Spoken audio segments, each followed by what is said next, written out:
topics and opinions expressed in the following show are solely those of the host and their guests and not those of W4CY Radio, its employees, or affiliates.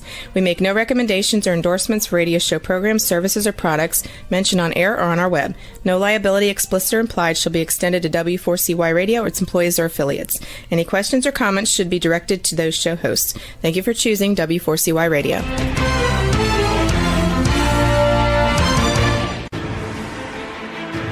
What's working on purpose anyway? Each week, we ponder the answer to this question. People ache for meaning and purpose at work, to contribute their talents passionately and know their lives really matter. They crave being part of an organization that inspires them and helps them grow into realizing their highest potential. Business can be such a force for good in the world, elevating humanity. In our program, we provide guidance and inspiration to help usher in this world we all want, working on purpose. Now, here's your host, Dr. Elise Cortez.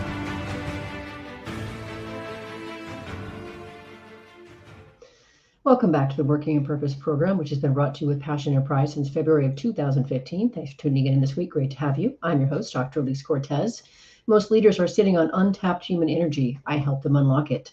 I'm an organizational psychologist, logotherapist, workforce advisor, and the founder of the Gusto Now movement. But the title I live by, which is actually much simpler, is just simply I traffic in energy. That's what I do. That's my jam. Not surface level motivation or another engagement initiative, the deeper force, what I call gusto, the life force for performance that drives commitment, perseverance, and genuine ownership of a shared mission in the clients we serve. You'll learn more about us and how we can work together at gusto-now.com, or you can visit my personal site, elisecortez.com, for information about my speaking and books. In today's program, we have with us back for, I think, the fifth time, Dr. Arthur Ciaramicoli. He's a licensed clinical psychologist who has been treating clients for more than 45 years. He is the author of several books, including Echoes of the Heart, A Journey to Emotional Freedom, Inner Strength and Self-Love, and The Power of Soulful Healing, Turning Wounds into Wisdom. Today, we're talking about his latest book, Soulfire, Igniting Inner Strength in a Fractured World. He joins us today from outside of the Boston area. Dr. C, as his patients and friends often call him, a hearty welcome back to Working on Purpose. Good to see you, Elise. How are you? Oh, my beautiful friend. I'm so happy for you. This last beautiful book that you put out, I think you said you feel like this is your best yet. It's just chock full of so much wisdom, your years of experience, and so many practical ways to be able to really ignite your soul fire. So I just really want to say thank you for doing this yet again. Oh, sure. You're very welcome. So I know, because I know you, and I also because I read the book, so I know your book is really informed from these 45 years that you've had serving in clinical psychology. And I really appreciate just who you are. I know that you're sitting with them in their darkest moments. You're also helping them grow into their higher potential over the years. So you've already written so many books already. Why did you need to write this one? I was really driven to write this book, Elise, because of what's happening in our country. I mean, we're at a time where if you express your truth, you could lose your job, your friends, your safety. And we're at a time where the loudest voices outweigh the wisest. And outrage seems to be more acceptable than reason and civility. And we see among our leaders that division is used as a way to gain political clout rather than bringing together people in unity. So I was thinking, what can I do? Because every day, my patients, my friends come to me, especially my patients, people who are vulnerable at this point in their lives, and they're just filled with worry and fret and saying, what's going to happen next? What's happening to our world? What's happening to our country? So I felt that I needed to write something that would help people cope with this fractured time, because I do believe we are in a fractured time. Mm-hmm. Indeed. So for those of the listeners and viewers who haven't read your book yet or aren't really acquainted with the topic, what is Soulfire? Well, Soulfire is that aspect of ourselves where goodness lies, and many theoreticians have described it as the spark, the divine spark, the soul. I like the idea where some theoreticians have declared it as the breath of God, meaning that it's the place where the essence of us is located, our truth, our dignity. And I think in these times, we don't always remember that it's there because people are so put down, and the burden of living in this current culture has really costs them in terms of stress, anxiety, and depression. So we lose track of what soul fire is. But when you look over history, I mean, who had soul fire? Moses, Martin Luther King, Gandhi, Harriet Tubman, Machado in Venezuela, and I think even President Zelensky in the Ukraine. I mean, these people have brought together in unity their whole countries when they were under tremendous stress and pressure. And they located that part of themselves that spreads. It's soul fire is an ember that's inside all of us. But then when we express it and we're around other people who also have it, or we allow other people's embers to start to fire, we see that this is a mechanism that not can only change individuals and societies, it can change the world. Mm. You know, you're reminding me, Arthur, I think the first time I had you on the podcast, and this was several years ago, I don't remember which book we were talking about back then, because I think this is your 5th appearance. And you are the winner, by the way. I think people, we guessed before, but you, my friend, take the prize for the greatest number. But one of the things that impressed me about you then, and I want to say this here now again, is I really appreciate that you are a learned man, and you also have reverence and respect for all the religions of the world. Talk about working, to try to heal a fractured world. I really appreciate that about you. Thank you very much. Thank you. I try to learn from every tradition because I think they all have something to give us. Mm-hmm. I do too. Yeah, I do too. One of the things I thought was interesting that I have to have you speak on here is you say in this book that it's really about the great remembering. I think what I mean by the great remembering, Elise, is that people don't always realize that there is this strength within us, that our truth lies, and it can be buried by circumstances. We know it can be buried by personal circumstances, but it can also be buried by societal circumstances. And I think many Americans have forgotten that it's there because people always say to me, well, I don't feel like I can do anything. I feel like I'm just helpless. Well, you're not. You're not. I mean, look, we just had the largest rallies in the history of the United States the other day. So we can do something. We can do something. We can address prejudice. We can address people who are not acting in appropriate ways or overly aggressive. Many people want to avoid those kind of conversations. But I think if we can have them with empathy and dignity, they're necessary because we have to get back to understanding each other, not opposing each other. We're in an us and them society. There's the good guys and the bad guys. And historically throughout society, that has destroyed nations. We have to form a unity, which has been missing for some years now. So your book starts by talking about how we recognize that our inner spark is still there. I think it would be useful for our listeners and viewers for you to describe what people look like and feel like and how they're moving about the world when that inner spark has been eclipsed or diminished. What does that look like?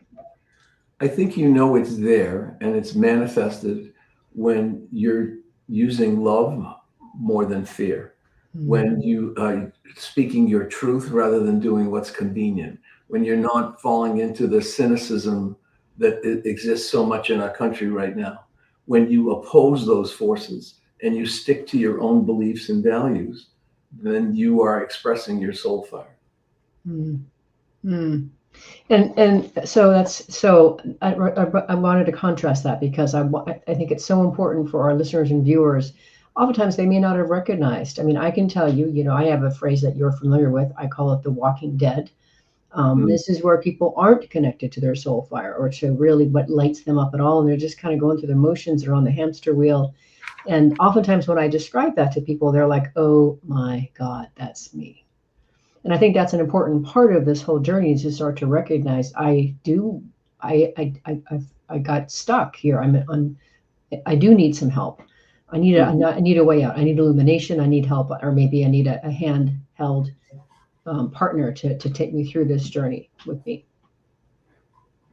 I think when you're with other people who think in this way, and one of the most poignant stories in this book is about my friend Jimmy, who was a longtime friend from my childhood. He was our paper boy, and he and I were at extremes politically. polar opposites. And he would always tease me, come into our home, like if we were having people over, and he'd come in, and one time I had CNN on, and he looked at it and he goes, "You're not going to get the real truth from them." And he would poke and poke and poke. But he never slandered me. He never got angry. And at times I would get more intense than he would, because he was sort of teasing me about thinking that I was so naive to not believe this MAGA movement. Okay. Mm-hmm. But why do I use him as an example? Because I found out recently that he was at the end of his life. Mm-hmm. And we hadn't spoken in 2 years, because the last time he was at our home, he left, and he supposedly, I was told by other people, that he was upset with me because I said, "I don't want to get into this political discussion, but if you want to, I'm going to tell you what I think." And I did. And I sent him an email, text message, phone message, but he never responded to anything. So I thought maybe what I was hearing was true. He was upset with me. Mm-hmm. So I went to the hospital to see him when he was at the end of his life. And the first thing he said to me, with tears in his eyes, he held out his hand, wanted me to hold his hand. And he said, "We hugged it out, right?" I said, "Yeah, we hugged it out," because I hugged him before we left on that night where we had this disagreement. He goes, "We hugged it out." So what he was saying is that our relationship, our love, our compassion for each other was more important than political views. Mm-hmm. He came to a book signing that I did 3 years ago, and Mm-hmm. I know that he was not particularly favoring what I had written about, but he came. Why did he come? Because his friend had written a book. That's why he came. Mm-hmm. That's what's happening right now. Mm-hmm. That's so beautiful. Yeah, we had opposite views, but that didn't interfere with the love or respect we had for each other. Today, we're encouraged to hate the other people. You know, our president said at a memorial recently that he hates his enemies and he does not wish them well. This is the opposite of what my friend would advocate. He would never have said that. He didn't hate me because I thought different. That's what the fractured world, that's what promotes it. Hate, not love, not understanding. Why can't we have different points of view? We've had different points of view in our history always, without hating and seeing another party as the enemy. You're reminding me of something really that speaks to this. I was exposed to this idea, and then I got to host a Jeffersonian dinner a couple of years ago through the Conscious Capitalism Dallas chapter.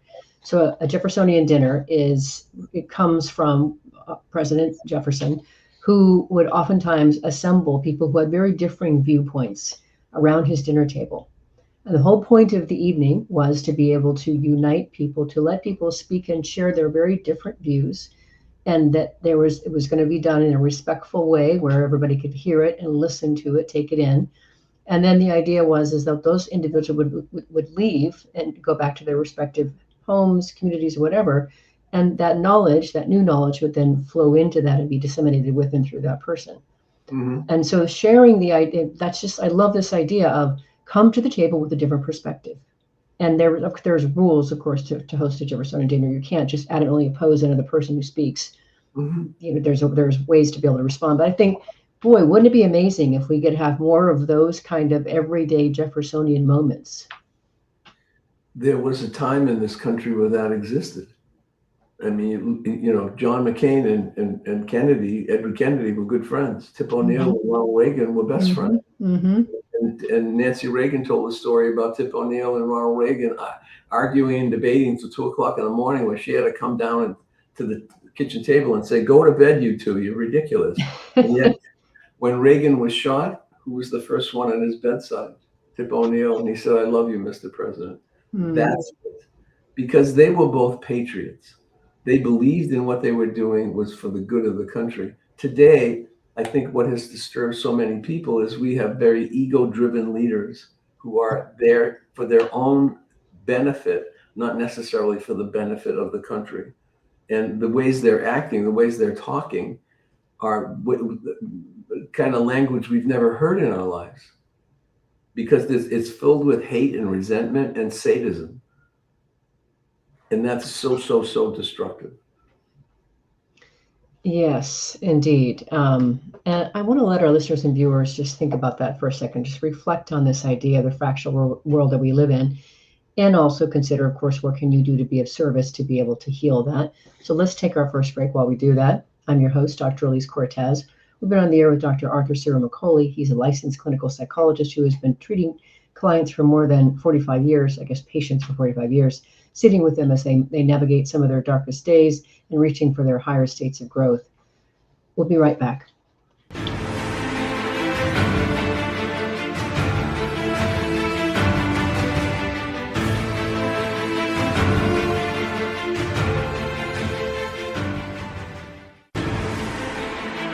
Dr. Elise Cortez is a management consultant specializing in meaning and purpose, an inspirational speaker and author. She helps companies visioneer for greater purpose among stakeholders and develop purpose-inspired leadership and meaning-infused cultures that elevate fulfillment, performance, and commitment within the workforce. To learn more or to invite Elise to speak to your organization, please visit her at elisecortez.com. Let's talk about how to get your employees working on purpose.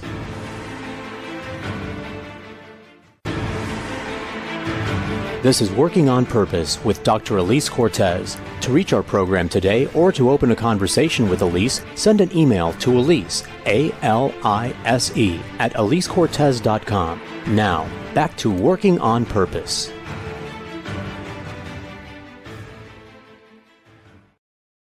Thank you for staying with us and welcome back to Working on Purpose. I'm your host, Dr. Elise Cortez, as I'm dedicated to helping create a world where organizations thrive because their people thrive, are led by inspirational leaders that help them find and contribute their greatness, and we do business in a way that betters the world. I keep researching and writing my own books. So one of my latest came out is called The Great Revitalization, How Activating Meaning and Purpose Can Radically Enliven Your Business.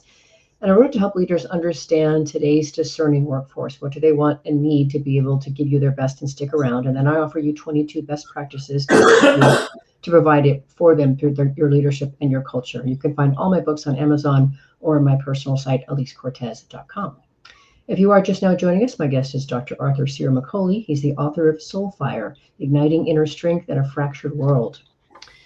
So I wanted to dig a little deeper into some of the concepts you talk about in the book as we go along here, so listeners and viewers can get a deeper understanding of what it is, and to walk away from the program putting to use some of the things that you're going to teach us on the show. And I thought it would be interesting if we could talk about maybe one or two of the kindling your core practices that you talk about, whether that's the physical, the mental, or the spiritual. Give them something they can immediately start to use when they leave the program. I think one of the most important things in terms of kindling your soul fire is to be able to pause and not be overly reactive. Mm-hmm. You live in a very overly reactive culture right now. So take a moment, sometimes even be silent. You don't have to respond immediately. Think through things. That's where empathy comes into conversations, because if we don't slow down, we can't have empathy. When we speed up and we're overreactive, we produce stress hormones, we produce repetitive, obsessive thinking, and we don't see other people clearly. We have to slow it down. I give examples in the book of two men who were arguing about their different political views before groups started. And the only way they came to any kind of reasonable position together was to slow down. You're yelling at each other. Why are you yelling? Why are you raising your voice? Because the louder voice doesn't mean you're right. So back up. What happened at the end of 2 or 3 discussions with the two of them is they realized they weren't that far apart. One man who owns his own business and was very concerned about the economy, and he thinks the Democrats give away too much money. The other man is thought that the current administration has no ethics and no civility and no integrity. And they both are people of integrity and civility and reason, but they had to see each other's points of view. And ironically, in the end, they realized neither one of them like the leaders that we have right now, but they have different political positions. Okay, like I said, and we were talking before, that's always been the nature of our country. So pausing is incredibly important, because if you don't pause and you don't slow down, empathy goes out the window. Empathy, if the environment's too hot or too cold, it's not there, which means we cannot understand each other. We're talking at each other. And we see a lot of that in this us and them environment right now. We're talking at each other. We're not really listening. Mm-hmm. Mm. One of the things that I'm grateful for, and I think I'm going to say I'm proud of, is for my own growth journey. And you and I have talked a lot over the years about the various things that I've gone through and how I am growing and what I've come through. Is I've gotten so much faster at being able to more quickly connect with people and where they are. I'm the first person to come to tear up when somebody shares something. There's a crowd of us, and I'm connected to and listening to what they're having to say, and it has an effect on me because I'm listening and I'm present to it. I'm taking it in, and I'm really grateful for that growth because I don't know that I would have experienced it that same way 10 years ago, 15 Mhm. years ago. Well, you're a thoughtful listener, which is why when I told you the first time the first time I was on your show, is like I was astounded. You actually read the book. Normally I get this thing. Give me 10 things to ask you and give me 10 answers, Mhm. and then you know that the host has not read anything, so it's just a very superficial conversation. But with you, it's an in-depth conversation because you have a passion for making people better, for making the world better, and you know that unless you listen, you cannot learn. Mm. That's true. Thank you for seeing that in me. I do. That's exactly how I think and feel about it. Um, so one of the other things that I really found valuable about your, and I haven't done a lot of work on shadows, but you talk about shadows and light and the importance of facing the shadow. Yes. And one of the things that I thought was really, really interesting about what you say in there is you were talking about how dreams carry shadow material. And you said that Jung believed that they were the psyche's way of balancing consciousness.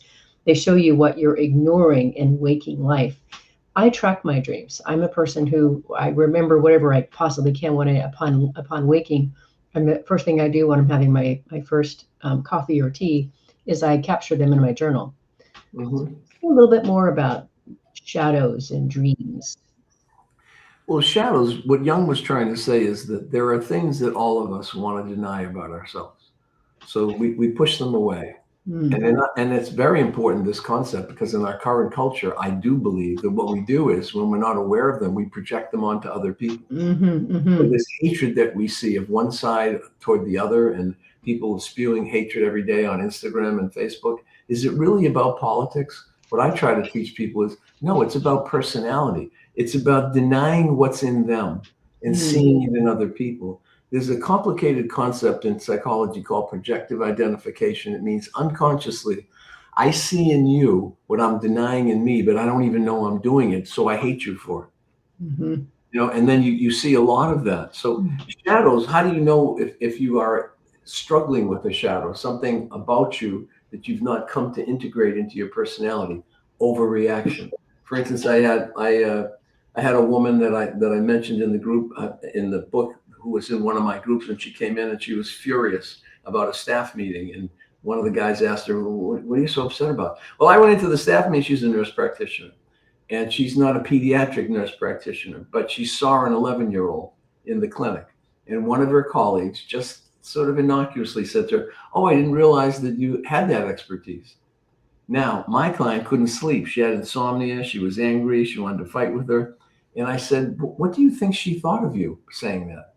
She goes, well, I think she thinks I'm stupid. I said, were you ever called stupid in your life? Of course, my dad called me stupid all the time. He was the principal of our grammar school. He came right into my Mm. class one day and embarrassed me, and he was angry with my teacher because I was such a slow reader.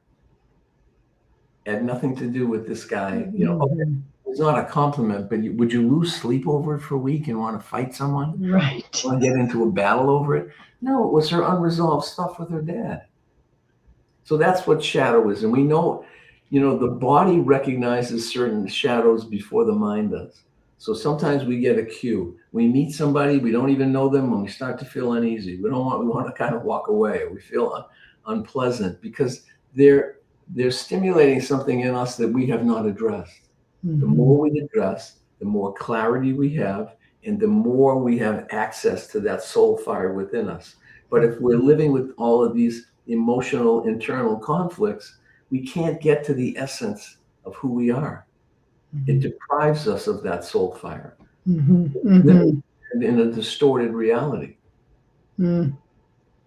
I thought also, thank you for that. That was very illuminating when it comes to shadows, very illuminating. I really appreciated you have, like I said, listeners and viewers, he has so many different exercises and ways you can immediately start working with this stuff in his book. And the shadow exercise that you offer in the book about listing the qualities that you hide, judge, or try to eliminate, the ones you feel dangerous to admit, and then for each one, ask yourself what might be hidden there. I thought that was really, really powerful. Really powerful. Can you say a little bit more about how that exercise works and why it works? I think, first of all, it's important to ask those questions, but it's difficult because we're all too subjective, and we sometimes are in such denial that we really don't see. So sometimes we have to ask someone close to us. We can ask ourselves. We'll come up with much. Ask somebody close to you. What do you think that I don't recognize about myself that I might have trouble with? You are definitely going to get an answer if you have good friends. There's no question about that. You know, the old adage of a good friend tells you what you need to hear, not what you want to hear. Right. So if you say to a friend, look, don't just placate me. Don't just tell me something you think I want to hear and compliment me. But what do you think I don't really recognize? Well, you start getting answers like, well, you're pretty temperamental. You're too competitive. You are kind of greedy. We start to hear the things we don't like. If we don't hear them, we can't digest them and work with them.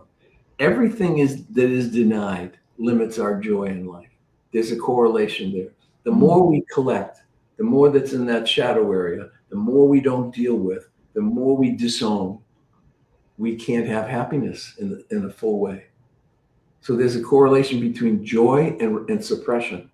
And once you recognize that, you don't want that because you want to have joy.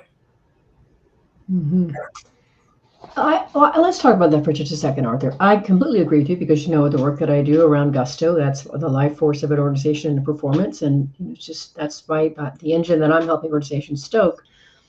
I wonder how many people feel like they've lost the whole connection to joy.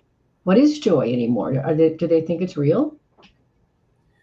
I think we're in a time where the depression rates are very high, anxiety is high, addiction is high, and prejudice in particular has been the highest it's been in the last 30 years.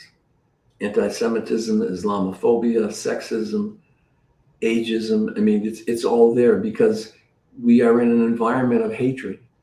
And then you start to think that, well, everybody's like that. No, don't ever say everybody, because it's not true. I was meeting with a client from another country the other day, and she goes, I'd never come to America. You're all, I can't believe you elected this guy twice, and you're all so angry. And I said, whoa, what do you mean we're all? We're all, you're talking to me. What do you mean we're all? You know, that's like saying the leader of one country is the country. This is where generalizations come in. Right. And when you generalize, you make mistakes often. So we have to slow down and see what is the truth. Yes, indeed. That's what people are struggling with right now, because every day you turn on the news, you hear more. Look, 2 or 3 weeks ago, people were saying, oh my God, what's going to happen next? What's going to happen next? And now we're in a war. And what is that? Is that making vulnerable people feel like things are going to turn around? No, it's not. Because people are being killed and we don't know why and have clear reasons as to why. And so now, okay, what's the next thing? I mean, a woman said to me yesterday in therapy, she said, well, now I'm having nuclear dreams. And I said, what do you think that's about? She goes, well, that's the next thing, isn't it? You know, it's this and that and vengeance against anybody who opposes what you say. And now we're in a war. And what's the next thing? Yeah, it's easy to imagine how that could escalate for people. I can completely see that. So speaking of that, and this, you do this so beautifully. You have a whole chapter on the language of the heart, and then you offer many, many different practices of heart listening. Could we have a couple of examples? I think heart listening has to do with the body, because the heart gives cues. Our physiology gives cues. But when we're moving rapidly, our mind denies them. But when we slow down and we try to figure out what is that ache, in the back of our neck. Why am I getting headaches every day? Why all of a sudden do I have stomach indigestion when I've never had it before in my life? What's going on? The body is trying to tell us something. The body is saying, wait a minute, slow down, find out what's troubling you, rather than denying it and speeding ahead.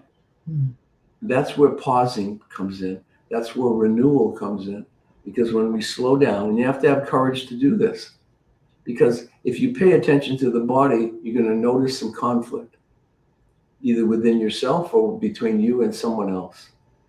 And look, human beings are operating. We operate on we don't want conflict. We want to just have everything is easy. But that isn't life, and that isn't human beings, and that isn't how we grow or get more intimate with other people.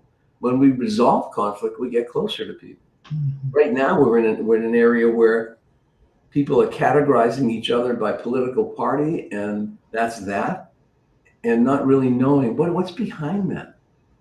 Like the example I gave of the two men in my group therapy sessions, they have more in common than not. But because they characterized each other so quickly, they lost track of that. They didn't even uncover it. Someone told me that when two people are together and they care about each other and they're near enough proximity that their hearts actually beat at the same rhythm. Is that true? Mm-hmm. Yes, it's empathic synchronicity. Okay. Mm-hmm. Yeah. Well, that's a much better place for us to leave our listeners with on this next break than where we left them last, which was with the shadows. Let's talk about, what did you call it? What synchronicity? Empathic synchronicity. Empathic synchronicity. Let's just think about that on this next break. I'm your host, Dr. Elise Cortez. We've been here with Dr. Arthur Ciaramicoli, who is a licensed clinical psychologist who has been treating patients for more than 45 years, sitting with them as they navigate some of their darkest days and reaching for their highest states of growth. We'll be right back.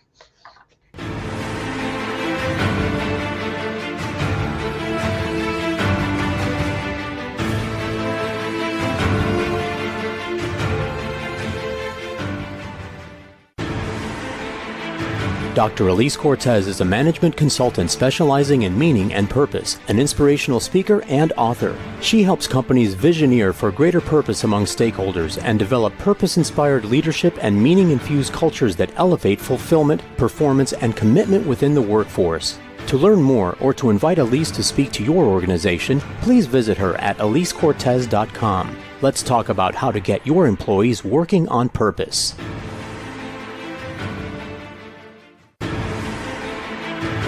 This is Working on Purpose with Dr. Elise Cortez. To reach our program today or to open a conversation with Elise, send an email to Elise, A-L-I-S-E, at elisecortez.com. Now, back to Working on Purpose.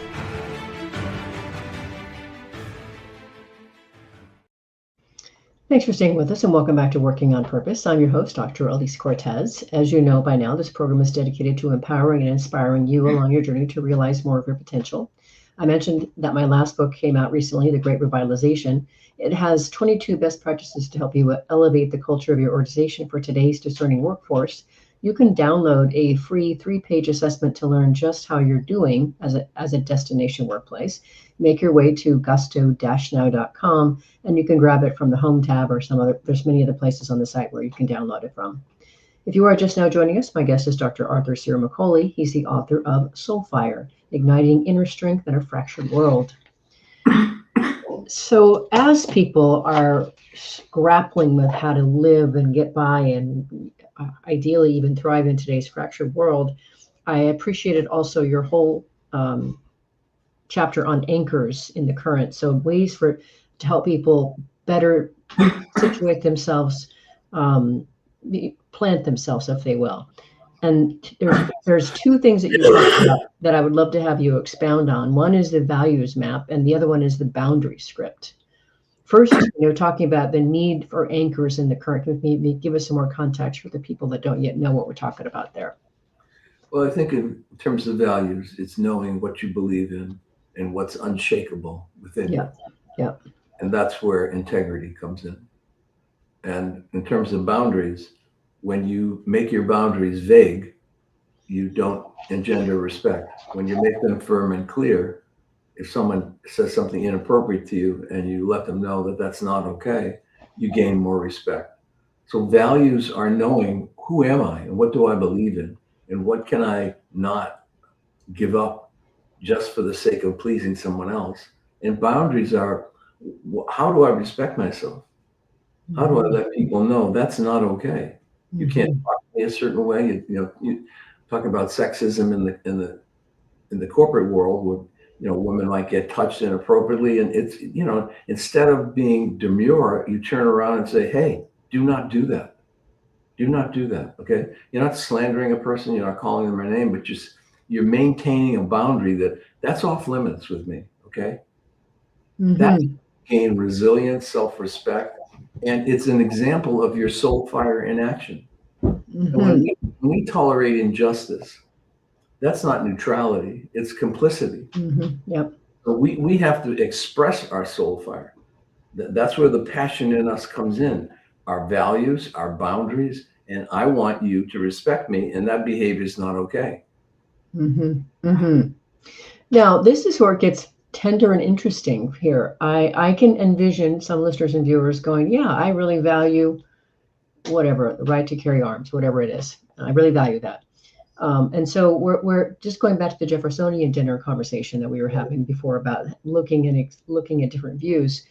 Can you share a bit about how you help your patients navigate when they're hanging on to some very deeply held beliefs and also values that you can see sometimes either they're doing in a way that is not actually honoring other people's values or other people's space.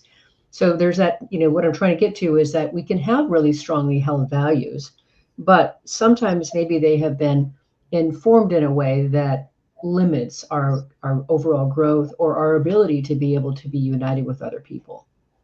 Yes.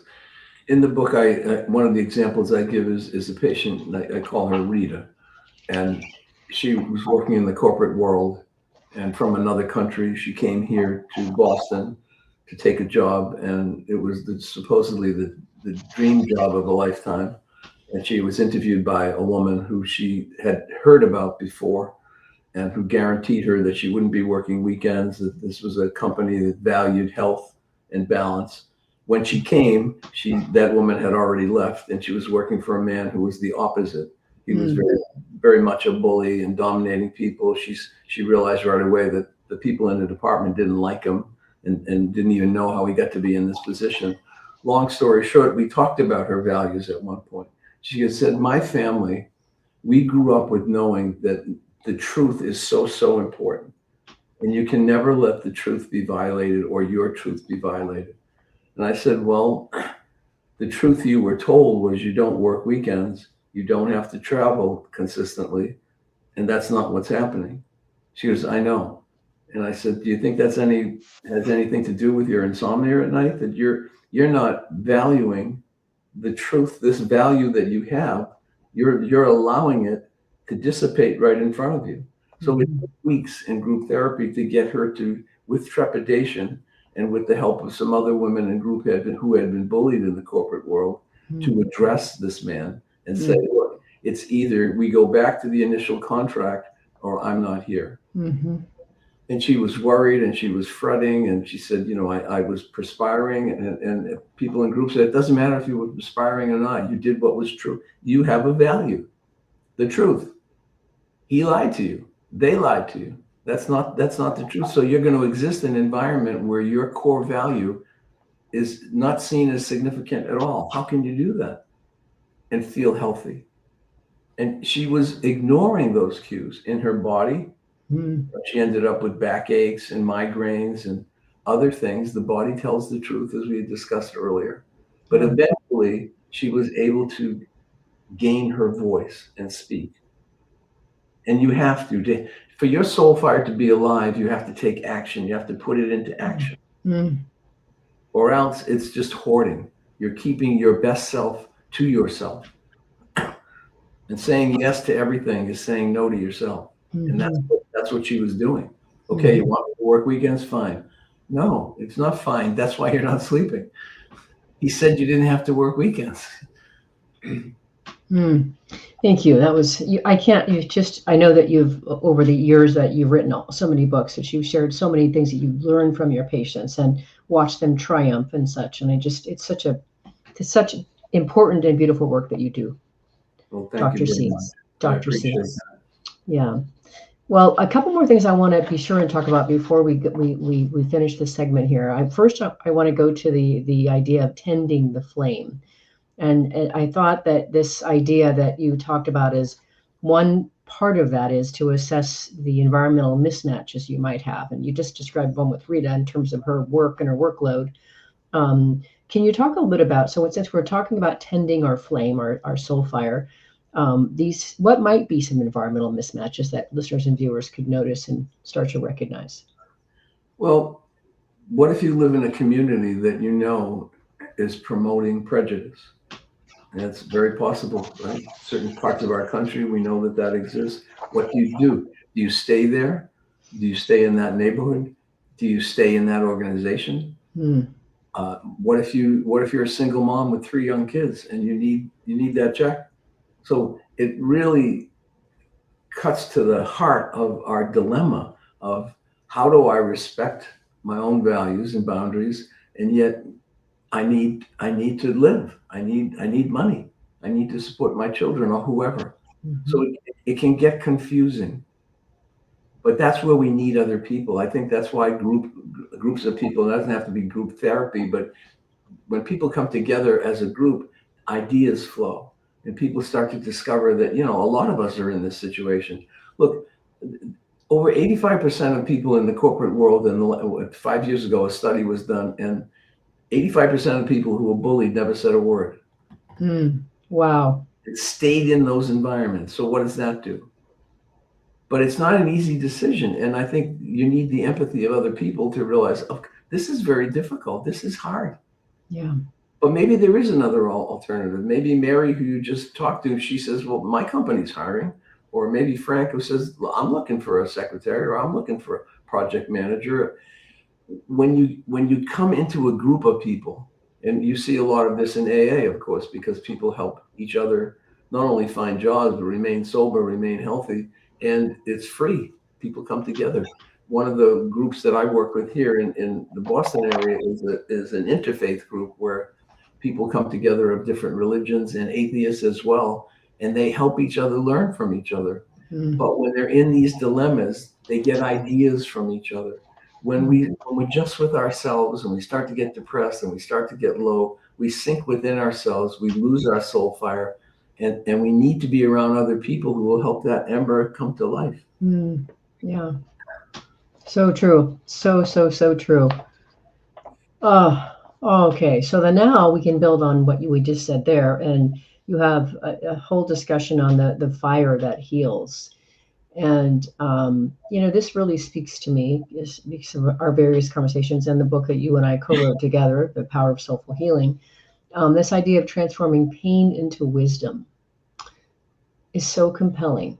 And I think for so many people, I think when they hear that phrase, it's got to give them hope that I can do something with this pain. It's not just because it wants, it's there to destroy me. I can actually transform it into wisdom. I think wisdom, someone asked me the other day, well, what's the most important thing, capacity you think that as people age that they need to acquire to be fulfilled?